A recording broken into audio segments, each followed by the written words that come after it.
Bismillahirrahmanirrahim.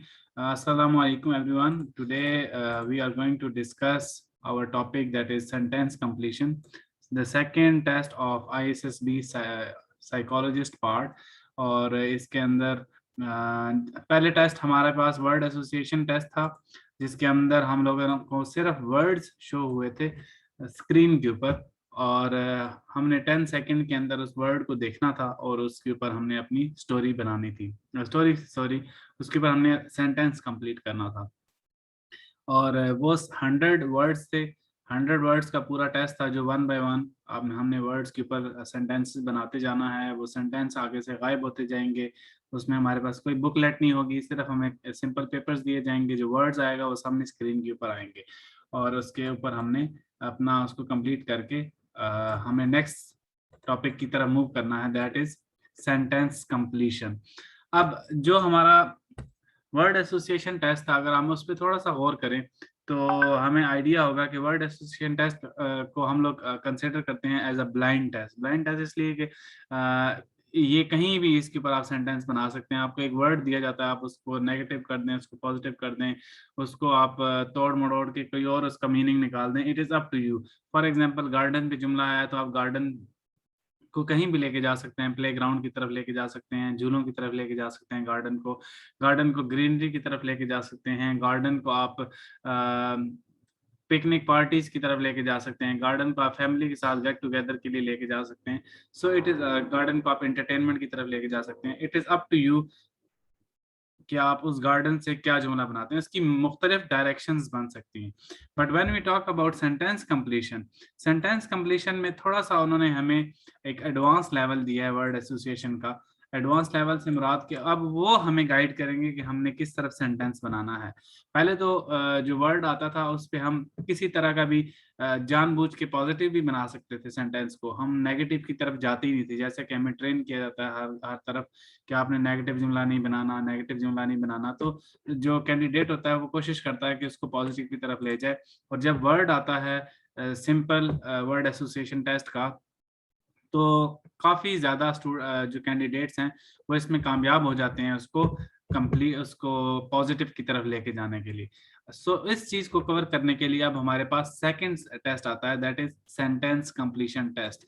अच्छा, ये सारे के सारे टेस्ट एक दूसरे से लिंक होते हैं, एक दूसरे के साथ एसोसिएटेड होते हैं। जो आपकी पर्सनैलिटी वर्ड एसोसिएशन टेस्ट में शो होती है या आप हाइड करते हैं, वही चीज़ें आपकी आइडेंटिफाई होती हैं सेंटेंस कंप्लीशन के थ्रू और पिक्चर स्टोरी के थ्रू। आप कहीं भी किसी जगह पे भी अगर डंडी मारेंगे तो किसी और टेस्ट में किसी और पॉइंट पे आप लोग पकड़े जाएंगे। इसलिए आप को जो ट्रेनिंग कराई जाती है कि आपने हमेशा पॉजिटिव रहना है, तो ये एट द एंड आपके लिए इन सम केसेस नेगेटिव कंसिडर हो जाता है, जब आपकी वो पर्सनालिटी नहीं होती और आप फोर्सफुली उसको पर्सनालिटी को अपने ऊपर इम्प्लीमेंट करने की कोशिश करते हो। और जब उसको साइकोलॉजिस्ट कंफर्म करता है तो उसको लगता है कि यार ये तो ऐसा है ही नहीं, ऐसी बातें क्यों कर रहा है। So whenever there is a contradiction between your personality and your test, so ultimately it will lead to not recommendation or something like that, anything bad that is bad for your test. So अब ये test है, ये थोड़ा सा students को, इसमें time क्या, अगर हमें देखें टाइम के लिहाज से तो ये बहुत इजी है, बिकॉज वर्ड एसोसिएशन टेस्ट में आपको टाइम कम दिया मिलता है।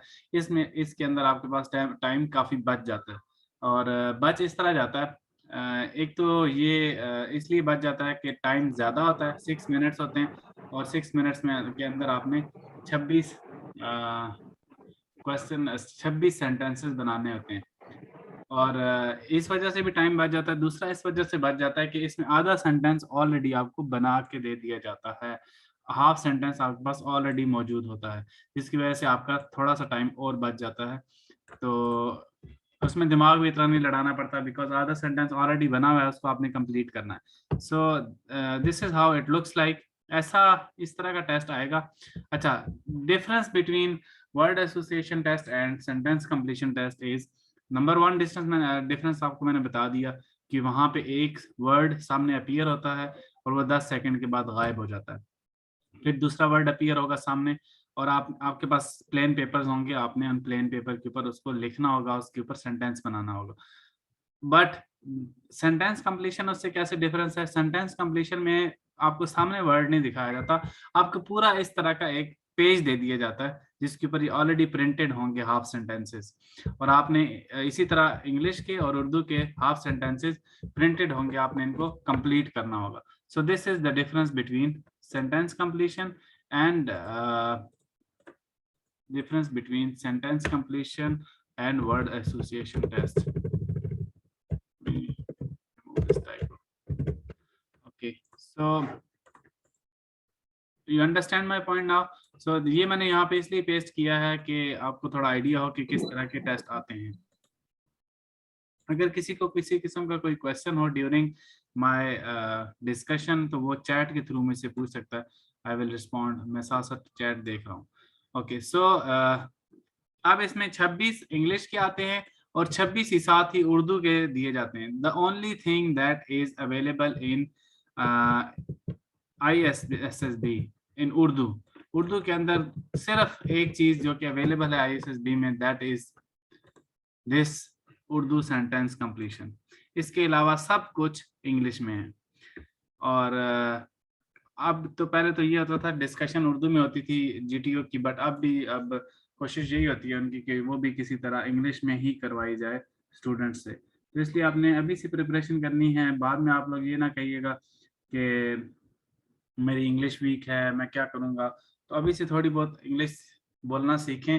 और इतनी कोई हाई फाई लेवल की इंग्लिश उनको रिक्वायर्ड नहीं है, उनको सिर्फ इतना रिक्वायर्ड है कि जो आप कहना चाह रहे हैं वो आप प्रॉपरली कन्वे कर सकें, अगले बंदे को बता सकें. वो उनको पता है कि आपका लेवल क्या है, आप किस एज के हैं और किस बैकग्राउंड से आए हुए हैं. तो वो आपसे बिल्कुल कोई ऑक्सफोर्ड लेवल की इंग्लिश तो एक्सपेक्ट नहीं करेंगे.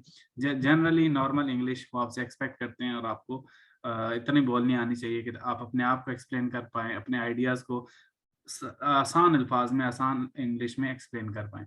So this is word association sentence completion test. Same tips and techniques whatever I have explained in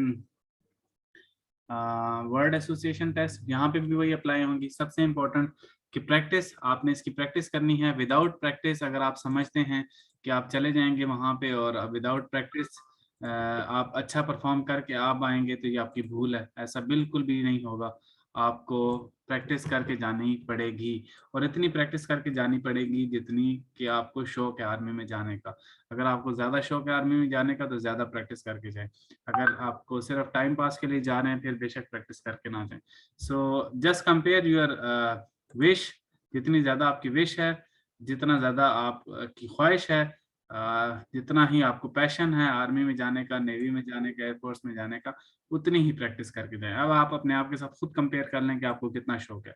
अब आपका सेम एग्जांपल मैं वही दूंगा कि आपको मैट्रिक पास करने का कितना शौक है कि आप सारा साल पढ़ते हैं, किताबें भी लेते हैं, नोट्स भी लेते हैं, क्लासेस भी लेते हैं, और सारी ट्रेनिंग भी करते हैं. हर तरह की आपको मटेरियल भी आप अपने पास रखते हैं, पेन पेंसिल हर चीज़ का इंतज़ाम करते हैं, पेपर से पहले भी, पेपर के बाद भी, रिजल्ट के लिए कितनी दुआएं भी करते हैं. एवरीथिंग, ये जो पूरा के पूरा पीरियड आप इस्तेमाल करते हैं साल का, 2 साल का, एक क्लास पास करने के लिए.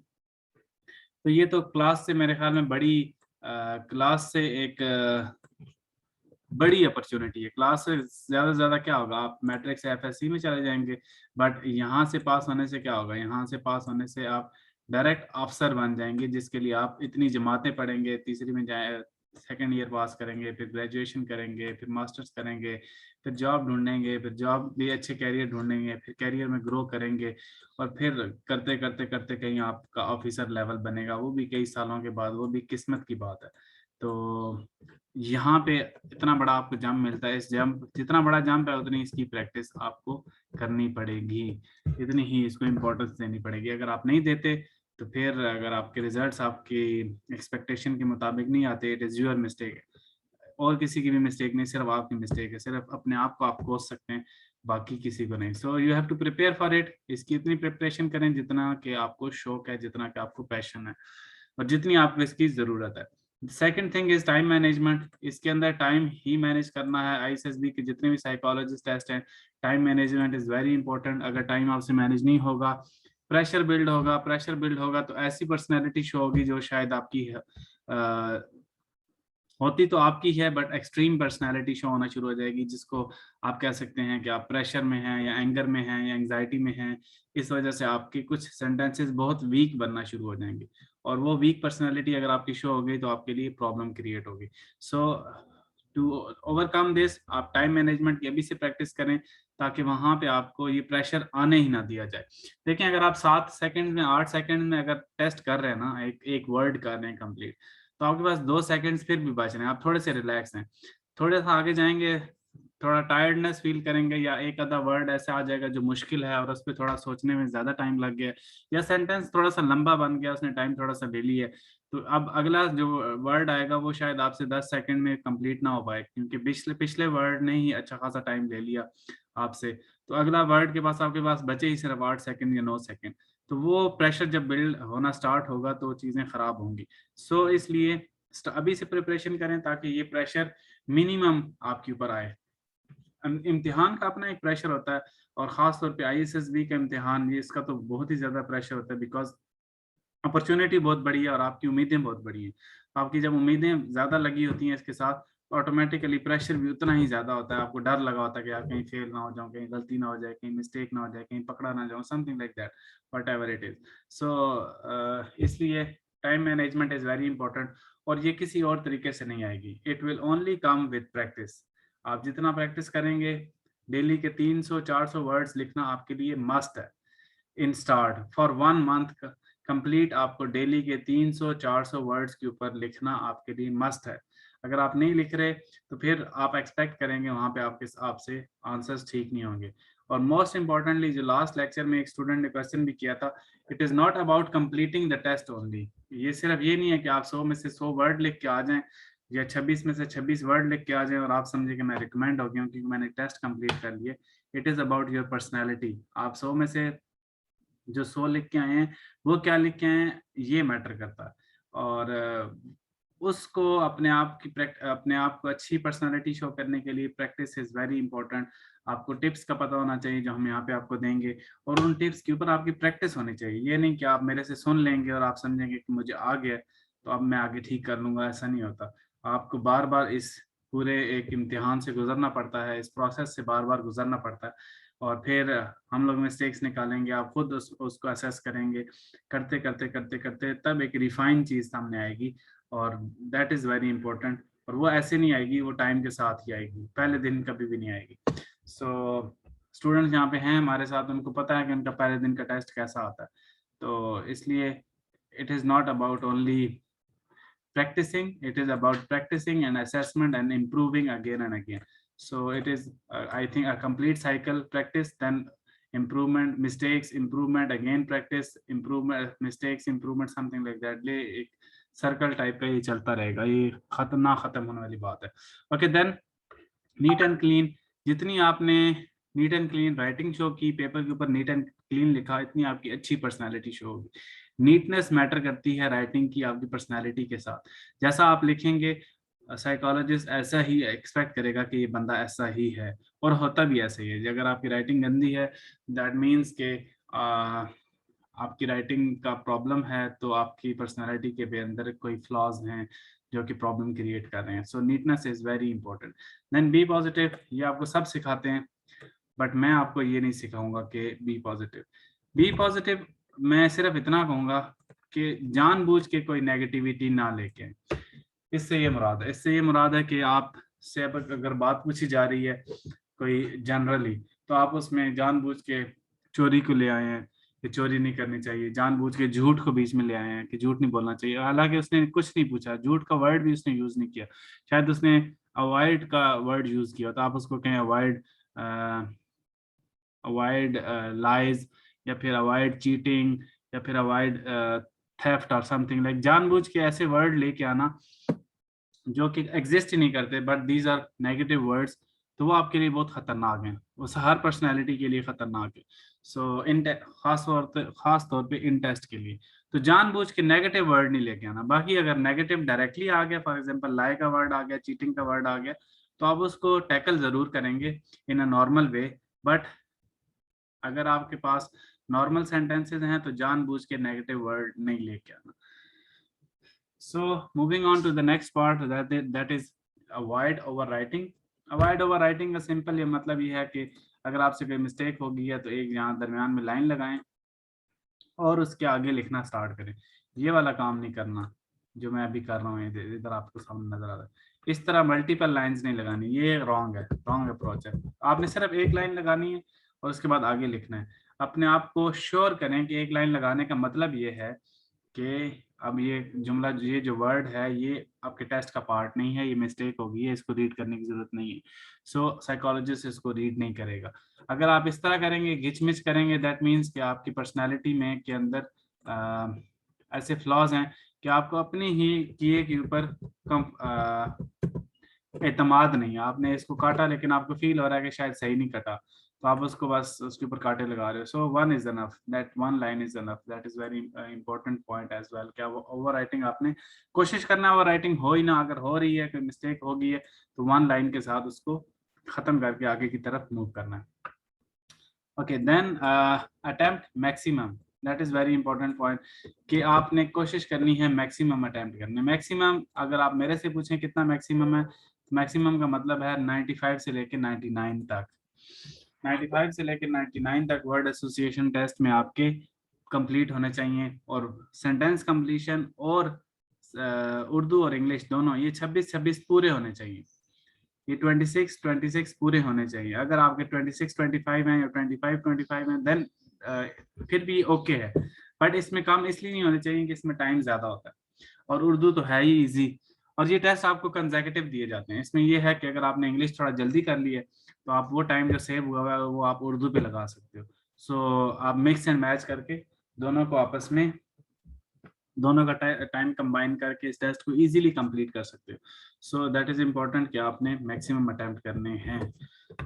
Okay, so moving on to shortlist your interest.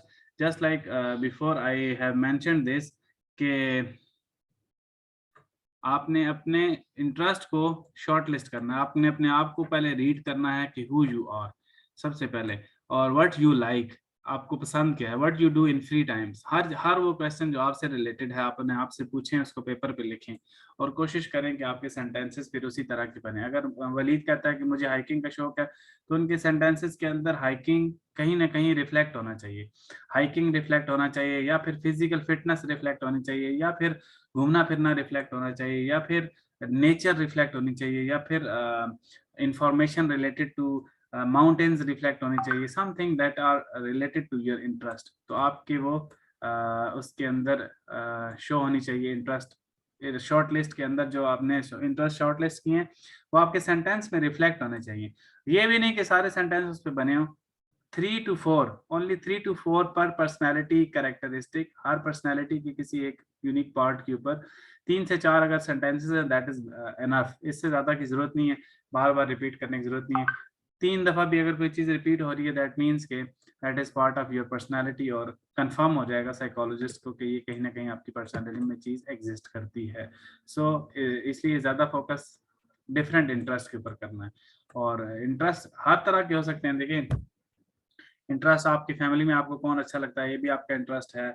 आपके स्पोर्ट्स में आपको क्या अच्छा लगता है, हॉबीज में आपको क्या अच्छा लगता है, रीडिंग में आपको क्या अच्छा लगता है, खाने पीने में आपको क्या अच्छा लगता है, दोस्तों में आपको कौन किस तरह के दोस्त अच्छे लगते हैं। तो ये ऑल एक पूरी किताब बनती है आपकी अपनी शॉर्ट इंटरेस्ट से रिलेटेड। सो आपको मूवीज में कौन सी मूवीज अच्छी लगती हैं, सोशल मीडिया पे जाते हैं तो कौन सी वीडियोस अच्छी लगती हैं, किस तरह की पोस्ट को रीड करते हैं आप। सो आपको हर वो चीज अपने आप को बैठ के देखें। एक वन गो में बेशक ना बैठ के देखें। आप कोई भी एक्टिविटी कर रहे हो तो फौरन से सोचा करें कि अभी आपका, क्योंकि इम्तिहान आने वाला आ गया है, एसएसबी आने वाला है सबका, तो आप कभी कभी बैठे देखा करें कि ये एक्टिविटी मैं क्यों कर रहा हूँ। तो बैठे हुए हैं सोशल मीडिया पे तो आप जरा और करें कि यार मैं कौन सी पोस्ट आती है जिसको मैं ज्यादा लाइक करता हूँ, और मैं क्यों लाइक करता हूँ। अच्छा, वीडियोस मैं यूट्यूब पे खोल रहा हूँ तो किस वीडियो के ऊपर एकदम मेरा ब्राउजर रुक जाता है और उसको मैं देखने की कोशिश करता हूँ। सो इस तरह बुक अगर आपके सामने ढेर सारी पड़ी हो तो आप इसमें से कौन सी बुक चूज करते हैं। फिर सब्जेक्ट में आपके कौन सा सब्जेक्ट आपको अच्छा लगता है, टीचर्स में आपको कौन से टीचर्स अच्छे लगते हैं, something like that. Everything that is related to you आप उसको अपने माइंड में बिठा लें कि ये चीज मुझे अच्छी लगती है। जबरदस्ती करने की जरूरत नहीं है। कि जबरदस्ती आप खुद को समझाएं कि यार ये मुझे अच्छा लगता है क्योंकि ये अच्छी चीज है इसलिए मुझे ये अच्छी लगनी चाहिए। ऐसा नहीं करना आपने। आपने इस तरह छोटी मोटी शॉर्ट लिस्ट करने हैं अपने इंटरेस्ट जो कि वाकई आपके इंटरेस्ट हो। इस तरह अपनी सिस्टर से पूछें, अपनी अम्मी से पूछें, अपने अब्बू से पूछें कि मेरे अंदर कौन सी खूबियां हैं, मेरे अंदर कौन सी खामियां हैं, मुझे क्या अच्छा लगता है। जो सिस्टर होती है या भाई होते हैं छोटे या बड़े, वो मजाक मजाक में, या दोस्त होते हैं वो मजाक मजाक में आपको अच्छी बात मतलब एक ऐसे पॉइंट बताएंगे जो कि शायद आपको बुरा लगता हो, बट वो आपको बता देंगे कि यार तेरे अंदर ये चीज है। तो आप उसको अगर थोड़ा सा ब्रॉड माइंड के साथ सोचेंगे तो आपको लगेगा कि हाँ वाकई ये मैं ऐसी हरकत करता हूँ जो कि मेरे अंदर है, शायद इस वजह से इन्हें फील हुई है। So something like that. आप अपने दोस्तों से हेल्प लें और इनडायरेक्टली हेल्प लें। डायरेक्टली ये ना बताएं कि यार वो मेरा टेस्ट है तो मुझे जरा मेरे बारे में अच्छी अच्छी बातें बता। आप इनडायरेक्टली पूछें यार मेरे अंदर कौन सी खामी है, कैजुअली, तो आपको फौरन से बता देंगे कि यार आपके अंदर ये वीकनेस है। अगर आपसे उससे पूछें यार मुझे कौन सी चीज़ अच्छी लगती है, तो वो आपको इनडायरेक्टली मजाक मजाक में सिस्टर होगी, भाई हो गया, अम्मी फादर हो गए, मदर होगी, कुछ ना कुछ फीडबैक जरूर देंगे। और वो फीडबैक 100% आई थिंक के परफेक्ट होगी, because they are living with you और उन्हें पता है कि आपके अंदर क्या प्लस और क्या माइनसेस हैं। So this is very important point. Short list your interest, एक लिस्ट बना के रखें अपने बारे में, ताकि कल को जो सेंटेंसेस बने अगर उससे रिलेटेड बनते हैं, of course it will lead to a very good personality और जो आपको टेस्ट में काम आएगी। देन बी ट्रू, झूठ नहीं बोलना। सबसे इंपॉर्टेंट है झूठ नहीं बोलना। अगर आपको अल्लाह पे भरोसा है तो बिल्कुल भी झूठ नहीं बोलना। आपको जो जॉब मिलनी है वो झूठ के बगैर भी मिलेगी और झूठ के साथ भी मिलेगी, अगर वो मिलनी है तो। इसलिए झूठ के बगैर अगर मिलती है तो सारी जिंदगी बच्चों को भी हलाल खिलाएंगे और खुद भी मुतमईन रहेंगे। लेकिन अगर झूठ बोल के मिलती है फिर सारी जिंदगी सोचते रहेंगे कि यार मिस्टेक हो गई है, पता नहीं उसी वजह से सिलेक्ट ना हुआ हूँ, तो ये एक प्रॉब्लम क्रिएट होगा। फिर अगर आप झूठ बोलेंगे तो कई और झूठ आपके सामने आ जाएंगे। इसलिए एक झूठ को छुपाने के लिए काफी और झूठ बोलना पड़ेंगे और फिर डर भी लगा रहेगा कि यार ये झूठ इसने कहीं पकड़ तो नहीं लिया। तो हर नेक्स्ट क्वेश्चन के अंदर, हर नेक्स्ट स्टेप के अंदर आपको फील होगा कि यार जीटीओ या साइकोलॉजिस्ट शायद इसको मेरी वो वाली बात पता चल गई है, तो शायद इस वजह से ये बार बार इस तरह के क्वेश्चन कर रहा है। तो आपको खुद भी कंफर्ट फील नहीं होगा। तो दैट इज इम्पोर्टेंट कि आप झूठ ना बोले। हाँ लेकिन एक जरूर, मैं लास्ट लेक्चर में मैंने कहा था कि अगर आपकी कोई खामी है, छोटी सी कोई पुरानी खामी है या कोई माइनर मिस्टेक है, तो आप उसमें आप उसको छुपा जरूर सकते हैं। हर खामी को डायरेक्टली मुंह फाट होकर बताने की जरूरत नहीं है। अगर आपको लगता है कोई ऐसी खामी है जो कि बिल्कुल नॉर्मल है, कभी कभी आपको जिस तरह के कुछ लोग स्मोकिंग करते हैं but once in a maybe 2 months, once in a 3 months, या फिर किसी दोस्त के साथ बैठ के कभी कभी रेयरली तो स्मोकिंग कर ली, तो अगर आपसे पूछा जाए कि स्मोकिंग करते हैं तो आप उसको कह सकते हैं कि मैं स्मोकिंग नहीं करता, मैं अवॉइड करता हूँ इस चीज़ को। तो अब ये नहीं कि आप साल में एक दफ़ा स्मोकिंग की है तो उसको मुंह से बताना शुरू कर दें कि सर मैं स्मोकिंग करता हूँ।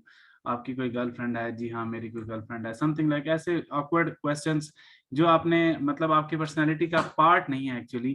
कभी कोई मिस्टेक हो गई हो लाइफ के अंदर, अब वो पूछ रहा हो आपसे, तो आप वो पुरानी किताबें खोलना शुरू कर दें, that will create a problem. But अगर प्रेजेंट में है या आपकी पर्सनैलिटी का पार्ट है, बार बार आप ऐसी कोई हरकतें करते हैं, फिर आप ओपनली उसको बता सकते हैं कि सर दिस इज, शर्मिंदा हो गए, वो भी नहीं डायरेक्टली, शर्मिंदा हो के आप उसको बता सकते हैं indirectly.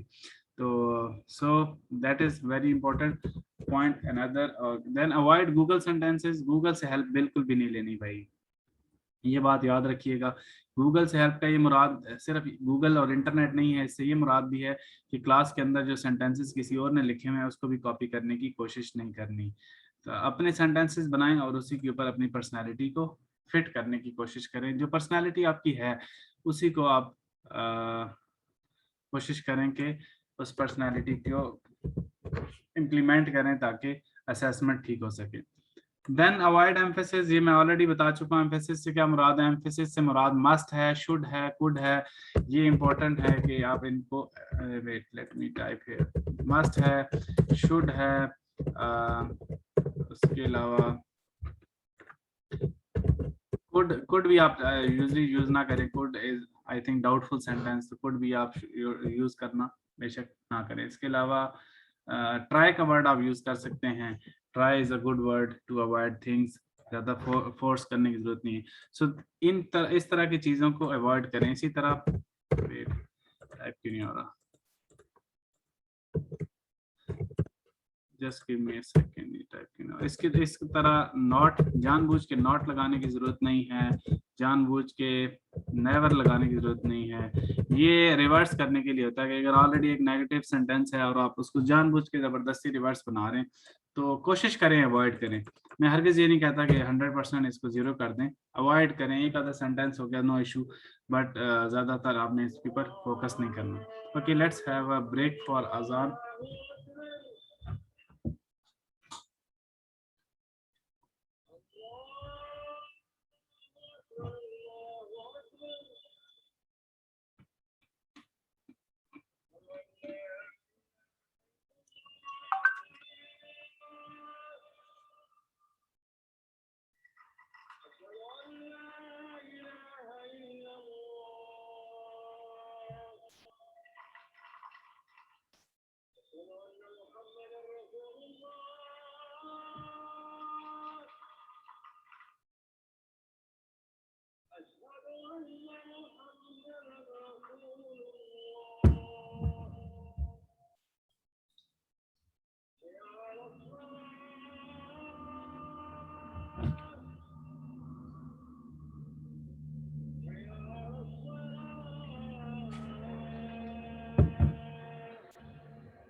Okay, so welcome back.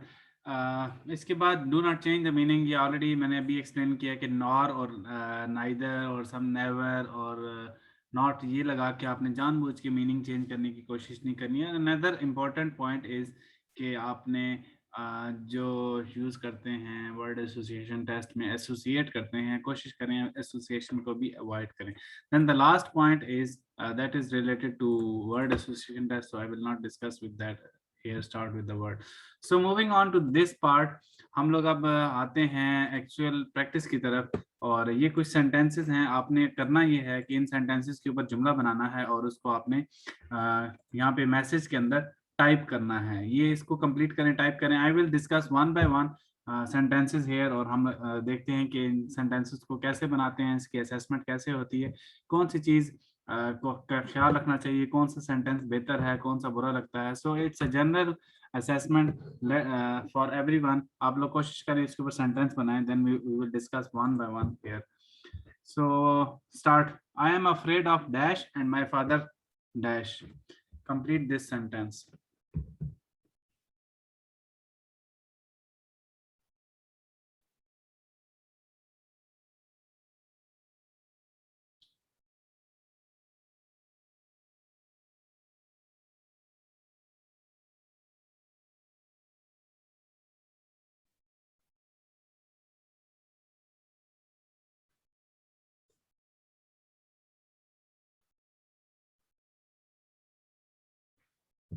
Okay, सबसे पहले इस्मा का आया है I am afraid of lizard. Okay, अब इस्मा का सेंटेंस आया है I am afraid of lizard.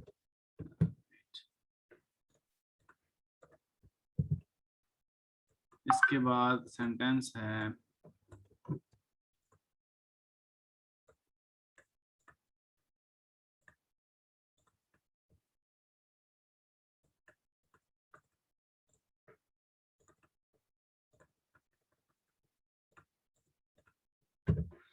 I am afraid of poverty. आया है वलीद का sentence I am afraid of poverty.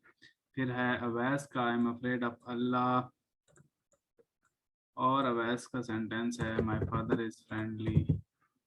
इसके अलावा my father is supportive in my career goals. My father is hard working. So these are some sentences आप लोगों ने बनाए हैं, हम इसको डिस्कस करते हैं. वेट, किसी और का सेंटेंस रहता है? इम्तियाज, आपने अभी तक कोई सेंटेंस नहीं बनाया, काइंडली अपना सेंटेंस यहाँ पे लिखें, मेंशन करें. I am afraid of poverty. Waleed, I think you have to change this. Poverty सिर्फ देखें, गुर्बत ठीक है. आपके फादर क्या करते हैं Waleed?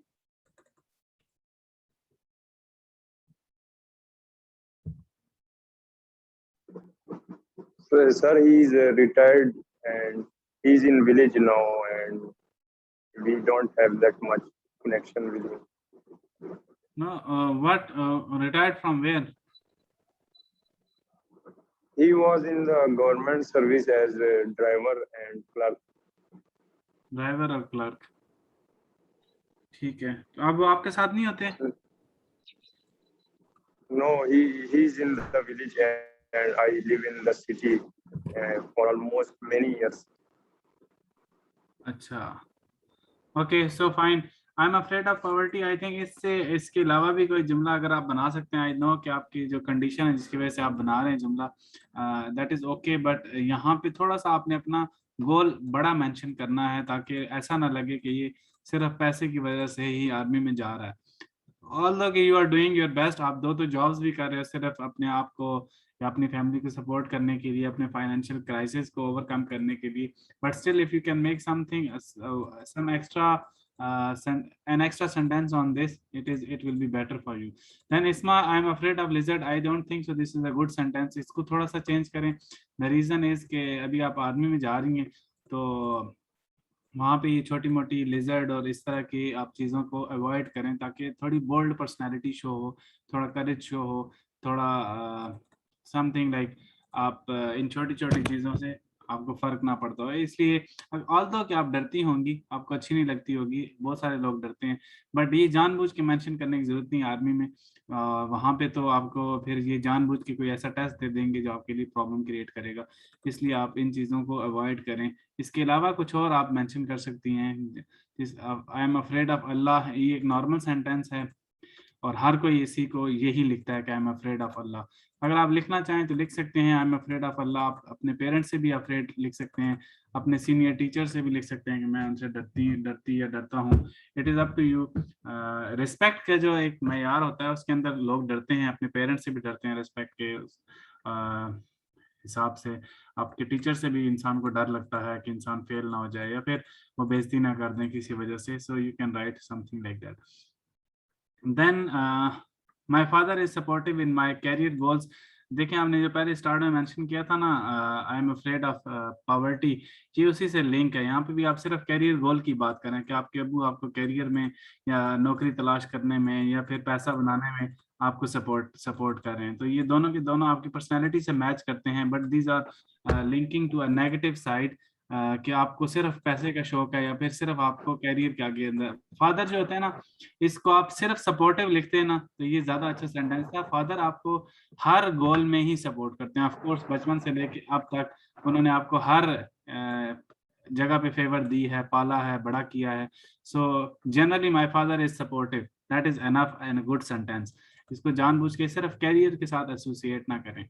That will show a little bit your interest towards money or towards only career or something like growth.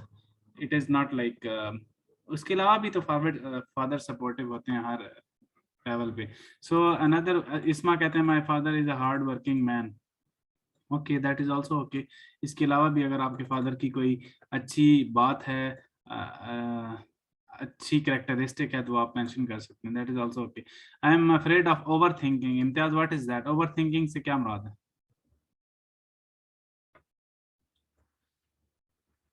Over thinking से आपका क्या मतलब है? सर ज्यादा सोचने से. तो ये तो अच्छी चीज है, आप इससे डरते क्यों हैं? सर मैं ज्यादा ही सोचता हूँ इसलिए. आप इससे डरते हैं?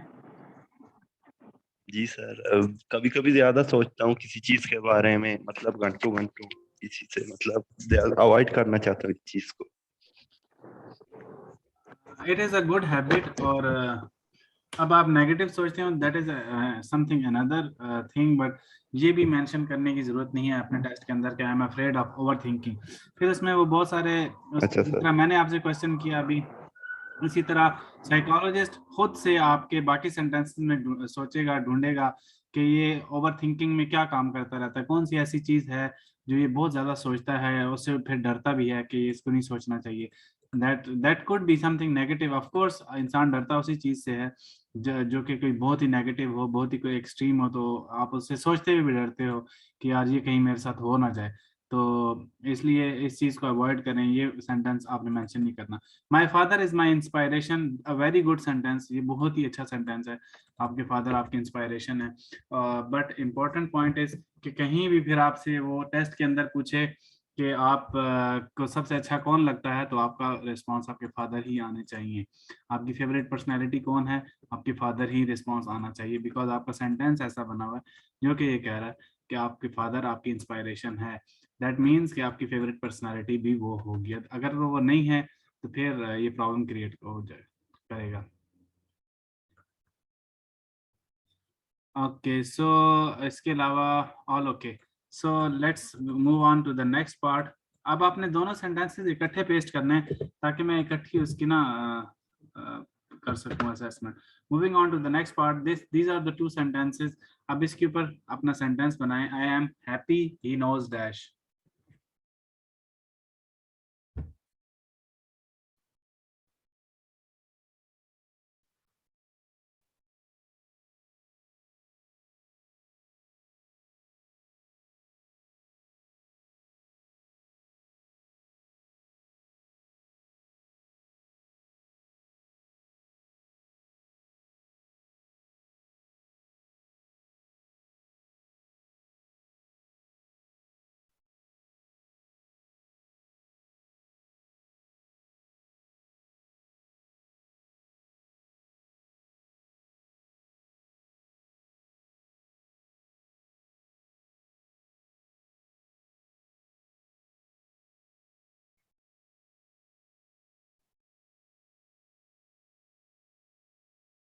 ओके सो सेंटेंसेस आ गए हैं। सबसे पहले ओएस का है। फास्ट आप लोग इतना स्लो क्यों बना रहे हैं सेंटेंसेस?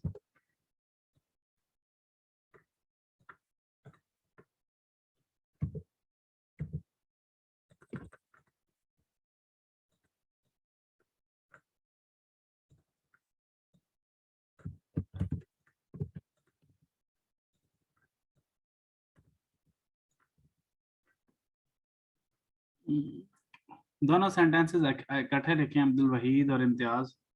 दोनों सेंटेंसेस इकट्ठे लिखा करें, मैं इकट्ठे पेस्ट करूंगा ताकि इकट्ठी असेसमेंट हो जाए आप लोगों की। मुझे पता होगा ये सेंटेंस किसके थे दोनों। Isma, Imtiaz, Abdul Waheed, Owais.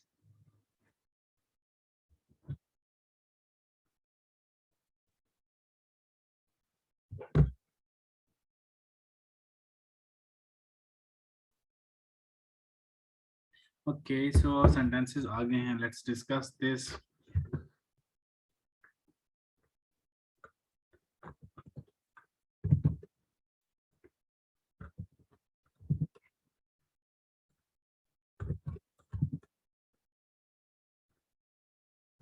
Okay so let's discuss. आपके जो सेंटेंसेस हो उसी के ऊपर आपने फीडबैक सुनते रहना, बाकी भी सेंटेंसेस सुने। ओके सबसे पहला है जी, आई एम ओके सबसे पहला है इम्तियाज का। I think I am happy with my family, that is very good sentence. इससे पहले भी इनका सेंटेंस आई थिंक फादर से इंस्पायरेशन का था, सो बोथ आर रिलेटेड। इनका फैमिली के साथ अटैचमेंट काफ़ी अच्छी लग रही है, और जितनी अच्छी आपकी अटैचमेंट होगी आपकी फैमिली के साथ, उतने ही आपके चांसेस हैं कि आपकी पर्सनैलिटी ज़्यादा अच्छी शो होगी और उन्हें पसंद आएगी। सो फैमिली के साथ आपने अटैचमेंट लाजमी शो करनी है। So, अगर तो है आपकी फैमिली के साथ आपकी अच्छी अटैचमेंट है तो जबरदस्ती की जरूरत नहीं है। ओके सो इम्तियाज का ये सेंटेंस ठीक है, I am happy with my family. Then Owais हैं ji, I am happy because I am very lucky. Owais, I start अगर आपने मेरी टिप्स सुनी हो तो फिर मैंने मेंशन किया था, कोशिश करें एम्फिसाइज करने की जरूरत नहीं है, जोर लगाने की किसी सेंटेंस पे जरूरत नहीं है। तो ये वेरी वाला काम बीच में ना करें, वेरी बीच में से निकाल दें। आई am happy because I feel lucky, I because I am lucky. अब लकी किस कॉन्टेक्स्ट में है, ये भी एक बहुत ही सब्जेक्टिव टर्म है, बड़ी ब्रॉड टर्म है, बहुत ही कॉन्टेक्स्ट हो सकते हैं इसमें। आप एक तो इकलौते हैं, शायद इस वजह से आपको लकी फील होता है कि यार सारी की सारी जो अटेंशन है वो आप ग्रैब कर लेते हैं। तो साइकोलॉजिस्ट किसी तरफ भी जा सकता है, वो अच्छी खूबियों की तरफ भी जा सकता है कि आप फील कर रहे हैं लकी कि आप मुस्लिम हैं। तो कंप्लीट, या तो कंप्लीट करें कि क्यों लकी हैं आप, क्यों आपको लगता है कि आप ज्यादा लकी हैं।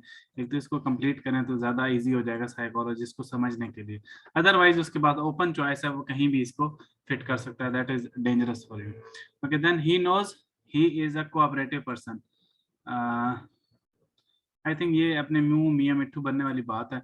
सो लेट्स सी, आगे कोई अच्छा सेंटेंस आता है तो हम उसको इसके साथ कंपेयर करेंगे। He knows he is a cooperative person. अगर तो आपकी कोऑपरेशन पर्सनालिटी के अंदर और मेरिट्स के अंदर है तो आप मेंशन कर सकते हैं he knows about his cooperation. तो इसको किसी थोड़ा से अच्छे तरीके से बनाने की कोशिश करें, बिकॉज ही दो दफा आ रहा है सेंटेंस के अंदर जो कि अच्छा नहीं लगता। So he knows about his cooperation, he knows about his friendly behavior. अच्छा, इसमें आप ही आपका अपना भी हो सकता है, ही आपका थर्ड पर्सन भी हो सकता है। He knows his friends are cooperative, ही कर सकते हैं आप। He knows his cooperative friends, he knows his family is very loving. आप इस तरफ किसी और के ऊपर डाल के एक अच्छा इम्पैक्ट डाल सकते हैं अपनी पर्सनैलिटी का। बेशक आपकी जो अपनी कैरेक्टरिस्टिक है अच्छी, वो किसी और को थर्ड पार्टी के ऊपर डाल के भी शो कर सकते हैं, वो एट द एंड अकाउंट आपकी ही होंगी। देन ही नोज, देन है अब्दुल वहीद का, आई am happy with my education. Okay, आपकी जो डिग्री है शायद आप उसी की वजह से ही आपने ऐसा सेंटेंस बनाया कि आपने अमेरिकन डिग्री की हुई है, शायद आपको वही लगता हो कि वो आपके लिए बड़ी बड़ी अचीवमेंट है। So then he knows he will complete task, that is also Imtiaz good sentence कि आपने टास्क की बात की और कंप्लीशन की बात की। इसके साथ अगर आप डाल दें he knows he can complete task on time, ठीक है, तो ये बहुत अच्छा सेंटेंस बन जाएगा जिसमें टाइम मैनेजमेंट भी आ जाएगी और टास्क कंप्लीशन भी आ जाएगी। Task completion is actually a success, ठीक है, आपने कोई काम कंप्लीट किया, actually you are talking about some success. He knows, then आपने लिखा I am happy with my family, ये आपका ऊपर ऑलरेडी डिस्कस हो चुका है I think so. Then Abdul Waheed का है he knows a lot about my family. No, actually this sentence is also incomplete. He knows a lot about my family.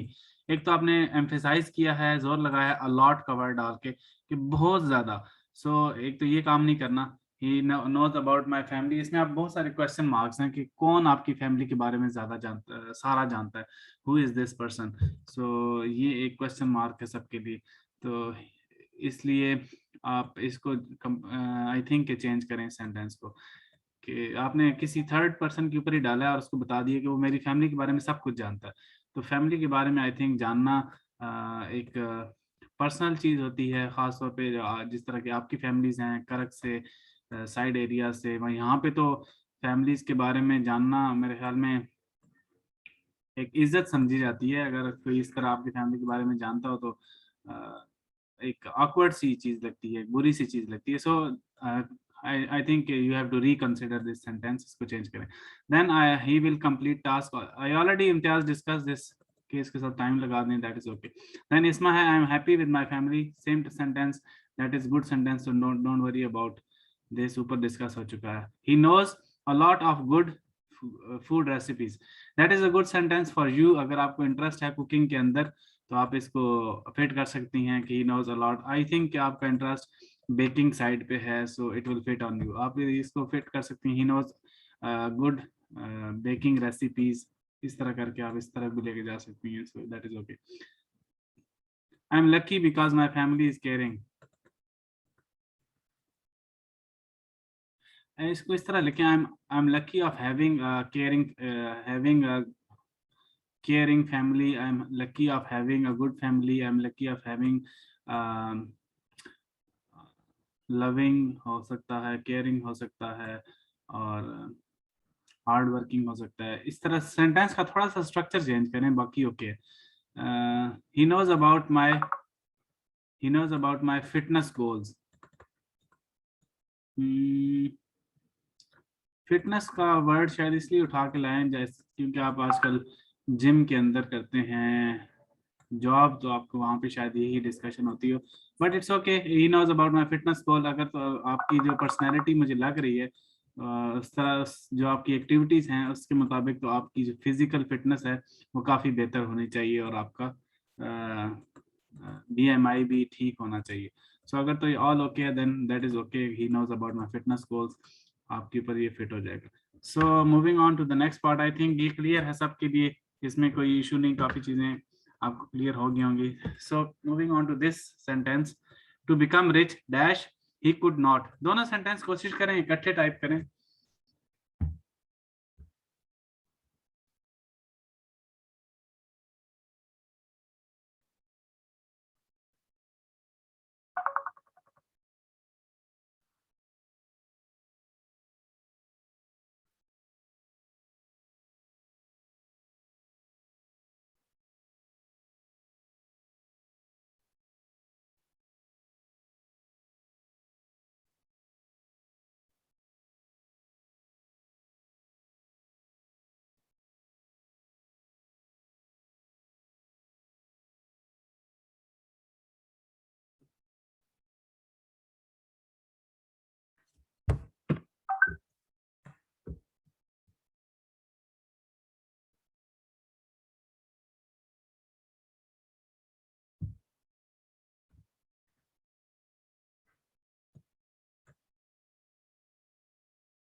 Okay, Awais का जुमला आ गया है। To become rich he gave good education to children. Okay, that is okay. He could not take a case without investigation.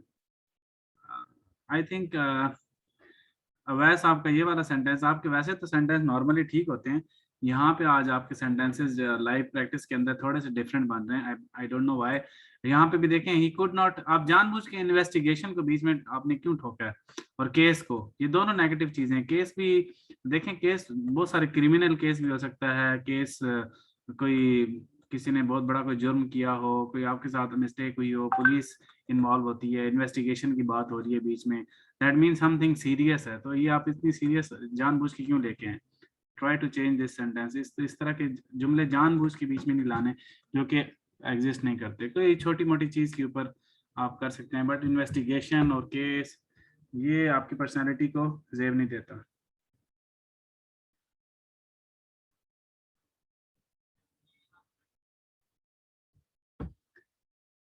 Okay, to become rich, he work hard. That is okay. That is also a good sentence. Imtiaz. He could not play video game. अगर आप नहीं खेल सकते तो okay, no problem. But इसके साथ साथ on the other side, अगर आपकी फिजिकली फिटनेस ठीक है और फिजिकली आपको भी स्पोर्ट्स अच्छी लगती है, दैट इज़ वेरी गुड। बहुत सारे लोग ऐसे होते हैं जिनको मोबाइल पे गेम्स अच्छी नहीं लगती, but they are physically good. और आर्मी में, नेवी में आपको फिजिकल ही अच्छा लगता है, अच्छा होना चाहिए। सो दैट इज ओके। नॉर्मली देखें आप, फॉर यू आई थिंक वैस के इन्होंने इतने कोई मेजर कुड नॉट के साथ ऐसी कोई मेजर चीज इन्वॉल्व नहीं की जो पर्सनैलिटी में प्रॉब्लम करे। इसने सिंपल लिख दिया मुझे वीडियो गेम्स खेलना नहीं आती। It's okay, no problem. बहुत सारे, मुझे जिस तरह सारी दुनिया पबजी खेल रही है, मैंने आज तक वो उसको हाथ भी नहीं लगाया, ना मुझे वो खेलनी आती है, ना मुझे उसमें इंटरेस्ट है।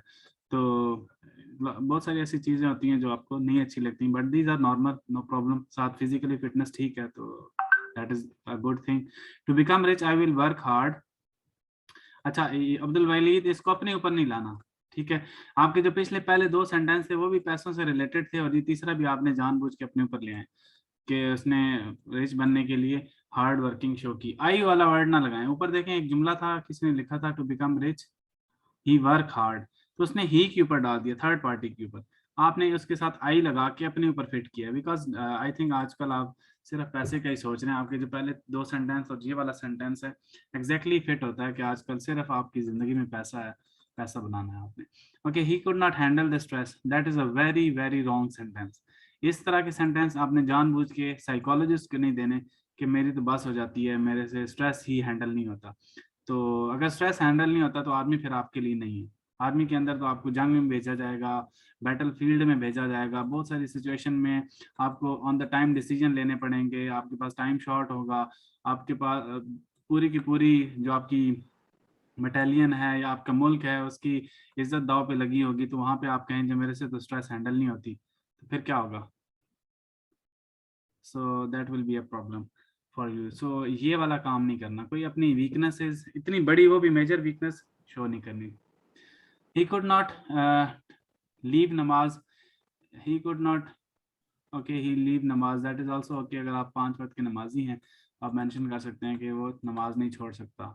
सो लेकिन आप जब आपके टेस्ट हो रहे होंगे तो वहाँ पे और आर्मी के अंदर भी आपको काफ़ी जगहों पे ऐसे मौके आएंगे जहाँ पे आपको इस तरह की सिचुएशन क्रिएट होगी। So for now I think it is okay अगर आप नमाज पढ़ते हैं टाइम के साथ, that is not a problem. To become rich you have to work hard, that is good. Already discussed. He could not speak Pashto, that is a very good sentence, simple sentence इसमा ने mention किया और क्या दिया कि मुझे पश्तो नहीं आती। that is okay, आपको हर फन मौला भी तो नहीं हो सकते, so, हर लैंग्वेज आपको नहीं आती, so that is okay, आपने यहाँ पे mention कर दी he could not speak Pashto, a very simple। और इन्होंने बहुत अच्छे तरीके से he could not को टैकल किया है, और इतना कोई मेजर फ्लॉ भी नहीं इनका समझ आया। होता है आपको कोई एक लैंग्वेज नहीं आती, आप इसमें वो ऐड कर सकते हैं। So a very good sentence for everyone. So to become rich,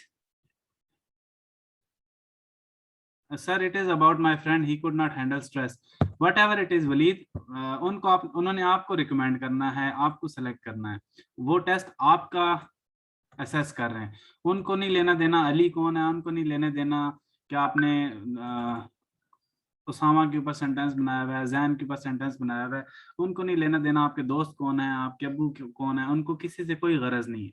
आप जो लिखेंगे अल्टीमेटली वो आपके ऊपर फिट होगा, और ऐसा ही होता है। द रीजन इज कि आपके जो दोस्तों की पर्सनैलिटी होती है ना, समटाइम्स ऐसा होता है कहीं ना कहीं लाइफ के अंदर वो जो उनकी पर्सनैलिटी की करेक्टरिस्टिक्स हैं वो आपकी पर्सनैलिटी में कहीं ना कहीं हिडन होती हैं, ऑल्दो कि वो वीक होती हैं, टाइम के साथ साथ वो स्ट्रेंथ उनको पकड़ते रहते हैं, जैसे जैसे आपकी दोस्ती आगे चलती जाती है, टाइम गुजरता है, ये चीज़ें स्ट्रेंथ पकड़ती जाती हैं, तो दोस्तों की खूबियां खामियां भी आपके अंदर आना शुरू हो जाती हैं। So what ever you show for your friend, ये ना सोचें कि वो ये सोचेगा कि इसके दोस्त को ये मसला है, वो यही कहेगा कि इसको ये मसला है। सो बी वेरी केयरफुल, वो आपका टेस्ट असेस कर रहा है, उसको आपके दोस्त से कोई लेना देना नहीं है, जो आप लिख के बताएंगे वो आपके अंदर ढूंढेगा। सो इसलिए ये ना सोचें कि मैंने ही लिख के किसी और के ऊपर डाल दी है, it will come to you, ये आपकी तरफ ही आएगा। ओके इसके अलावा that is I think fine. Okay one more sentence, एक और सेंटेंस करते हैं इसके ऊपर। Wait let me find something negative, इसके ऊपर जुमला बनाए या इसके ऊपर भी नहीं, वेट एक उर्दू का बनाते हैं, because later I have to go somewhere, एक उर्दू का बनाते हैं सेंटेंस।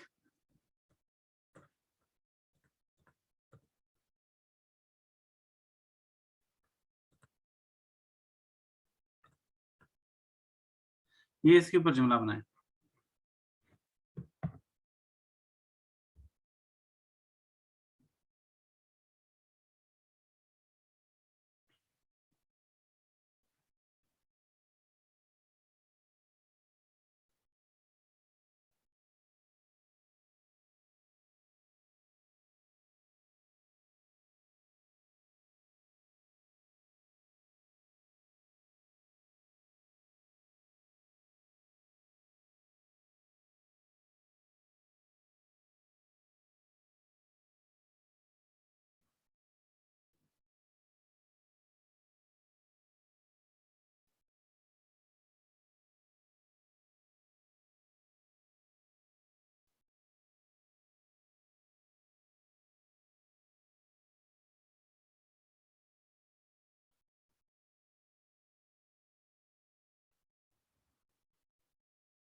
ओके सो सेंटेंस है ये इसने सख्ती तो बर्दाश्त कर ली लेकिन ये सख्ती उसको कुछ सिखा गई।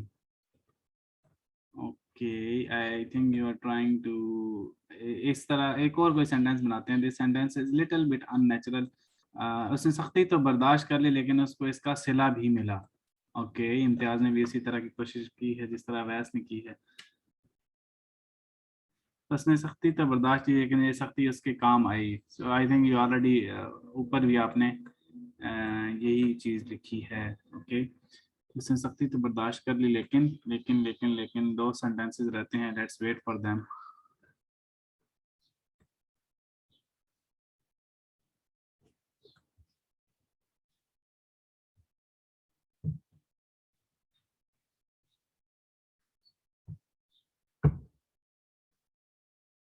फिर उसे इसका सिरा मिल गया। सारे एक जैसे ही सेंटेंस बना रहे हैं।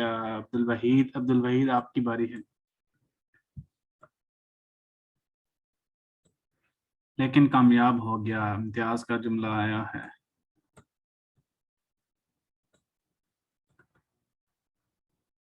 अच्छा इस पे आप इस तरह का जुमला बना सकते हैं। पहला सेंटेंस आया था उसने सख्ती तो बर्दाश्त कर ली लेकिन उसे उसका सिला मिल गया, उसने उसको सिखा दिया, उसका सिला मिल गया, कामयाब हो गया, लेकिन कामयाब ना हो सका। ये तो गलत है अब्दुल वहीद। कामयाब ना हो सका इज सो रॉन्ग। आपने सक्सेस तो अपनी शो करनी है किसी तरह। कामयाब ना हो सका इज अ फेलियर। सो जानबूझ के फेलियर लाने की जरूरत नहीं है। आप यहाँ पे मेंशन कर सकते हैं उसने सख्ती तो बर्दाश्त कर ली लेकिन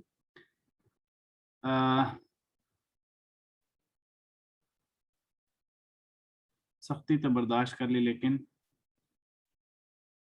आप इसमें इस तरह लिख सकते हैं उसने सख्ती तो बर्दाश्त कर ली लेकिन हौसला बुलंद रखा। ये कर सकते हैं, या हिम्मत से काम लिया, या हिम्मत ना हारा भी नेगेटिव हो जाएगा। तो लेकिन आप हौसला हौसला बुलंद रखा, हिम्मत उसके अलावा उसने सख्ती तो बर्दाश्त कर ली लेकिन लेकिन काम मुकम्मल कर लिया, जिस तरह ऊपर किसी ने लिखा था वो कामयाब हो गया। ये भी ठीक है। आई थिंक इस तरह के सेंटेंसेस ठीक हैं, बट ये जो सेंटेंस है ना उसका उसका सिला मिल गया, सिखा गया, दैट इज ऑल्सो समथिंग।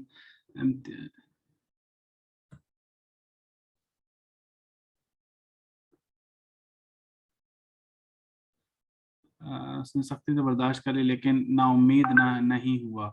नाउम्मीद भी एक नेगेटिव वर्ड है अब्दुल वहीद। नेगेटिव वर्ड्स ना लेके, जिस तरह देखें आपने लिखा है उसने सख्ती तो बर्दाश्त कर ली लेकिन ना उम्मीद ना हुआ। ठीक है, एक ये जुमला है, आपने ना उम्मीद का वर्ड लगाया। लेकिन अगर हम इसी को दूसरे पहलू से लिखें, उसने सख्ती तो बर्दाश्त कर ली लेकिन उम्मीद का दामन ना छोड़ा, उम्मीद का दामन पकड़े रखा। अब ये देखो वही सेंटेंस है आप वाला, लेकिन मैंने ना उम्मीद को चेंज कर दिया उम्मीद से। एक नेगेटिव वर्ड को मैंने पॉजिटिव ही वर्ड यूज किया, उसको नेगेटिव मैंने आने ही नहीं दिया, ना उम्मीद का वर्ड आने ही नहीं दिया। सो आप इस तरह के जुमले बनाएं कि मीनिंग उनके वही हो, बट आप जानबूझ के कोई नेगेटिव वर्ड ना लाएं। आप जिस तरह ऊपर उन्होंने कहा उसने सख्ती तो बर्दाश्त कर ली लेकिन कामयाब हो गया, तो that is also a positive word. कामयाबी इज अ पॉजिटिव वर्ड। सो नाकाम इज अ नेगेटिव वर्ड। तो इसका ऑपोजिट हो सकता है कि उसने काम मुकम्मल कर लिया, सो इसका ऑपोजिट वर्ड। तो ट्राई करें कि आप ऐसे जुमले बनाएं जिसमें नेगेटिव वर्ड डायरेक्टली आप ना इन्वॉल्व करें। सो होपफुली कि you have learn something for today. I think एक और जुमला करते हैं, ये वाला। इसको दौड़ शुरू होते ही, एक और जुमला।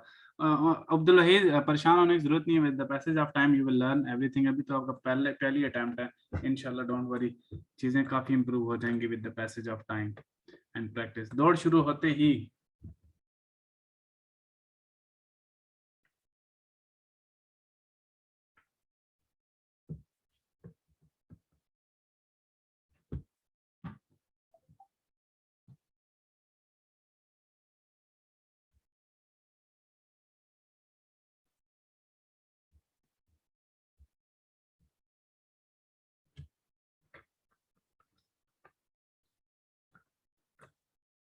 उसने दूसरों की भी हिम्मत बढ़ाई।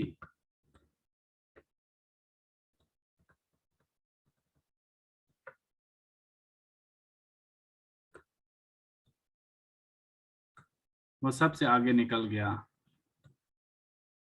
That is okay sentence इसमा।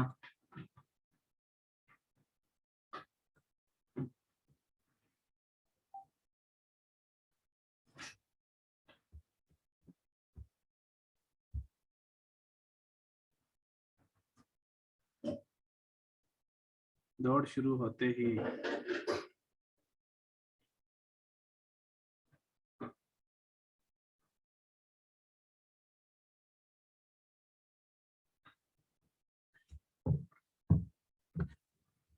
दौड़ शुरू होते ही उसने दूसरों की हिम्मत बढ़ाई। आई थिंक दैट इज दूसरों की भी हिम्मत। आप थोड़ा सा एम्फेसाइज कम करें, भी वाला वर्ड ना यूज करें। दूसरों की हिम्मत बढ़ाई, it shows that you are not part of I think दौड़। आप शायद बायर हों, ट्रेनर हों, समथिंग लाइक दैट। उस केस में ये हो सकता है कि आप दूसरों की हिम्मत बढ़ाएं, दौड़ शुरू होते ही साथ साथ उनको बकअप करें। और एक तो ये कॉन्सेप्ट है। बाकी अगर आप दौड़ के अंदर हैं, पार्ट में हिस्सा ले रहे हैं, तो फिर ये आपके लिए प्रॉब्लम है। फिर आप दूसरों के लिए थोड़ी हिम्मत बढ़ाएंगे उनके, आप खुद ही कोशिश करेंगे सबसे आगे निकलने की।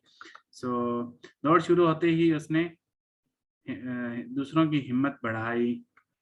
दौड़ शुरू होते ही उसने अपनी टीम की हिम्मत बढ़ाई, ये कर सकते हैं आप। उसमें फिर ऐसा लगेगा कि आपकी कोई टीम थी जिसको आप कोशिश कर रहे थे कि वो आपको जिसको आप आगे निकलने के लिए हेल्प कर रहे थे। सो आई थिंक इम्तियाज का सेंटेंस रह गया है और अब्दुल वहीद का रह गया है। इम्तियाज का है जी, तेज भागना शुरू कर दिया। Of course they will run fast. दौड़ शुरू होती ही उन्होंने तेज ही भागना है, बट कुछ और कोशिश करें मेंशन करने की।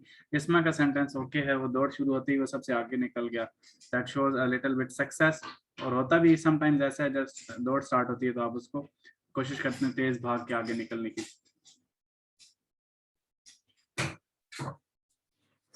दौड़ शुरू होते ही वो अपनी पूरी कोशिश से भागने लगा।